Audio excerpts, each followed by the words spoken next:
You have 5 minutes. Thank you.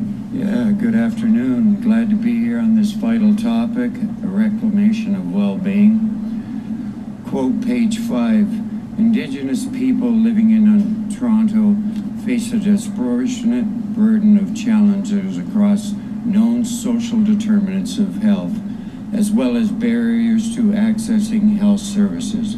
Indigenous people experience higher rates of poverty, unemployment, homelessness, involvement with child welfare, food insecurity, and challenges within the education system. Christopher Columbus, from his journals, spoke up about the destruction of Turtle Island.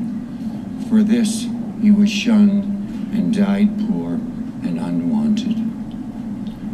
St. Michael's Hospital. I'm at the emergency room nursing station. An Aboriginal man, Mr. S., quite happy that St. Mike's is sending him by taxi to another treatment facility, and he is telling others in the waiting area. All of a sudden, the ED room fills wall to wall with police officers. Quote, police officer, nurse, get him out of here. A couple sitting in the waiting area. Quote, wife to the officer, look at what you have to put up with. I replied, look at what Mr. S has to put up with.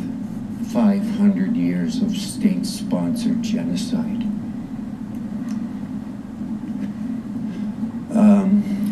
Her husband gave me a nod of agreement, and the police started eyeing me with contempt.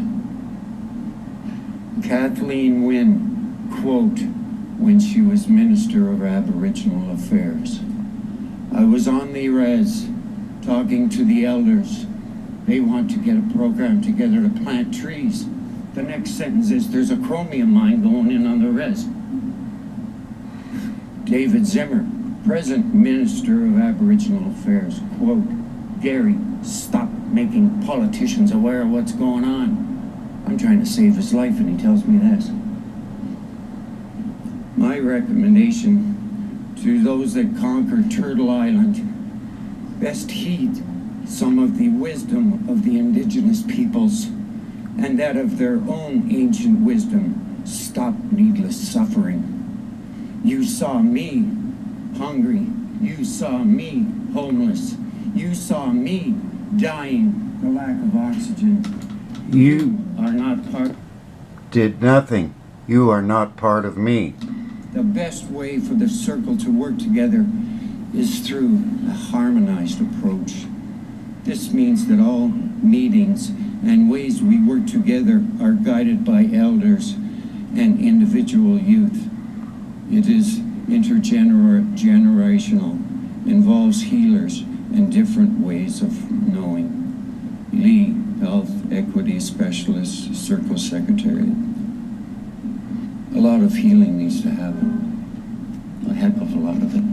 Thank you very much.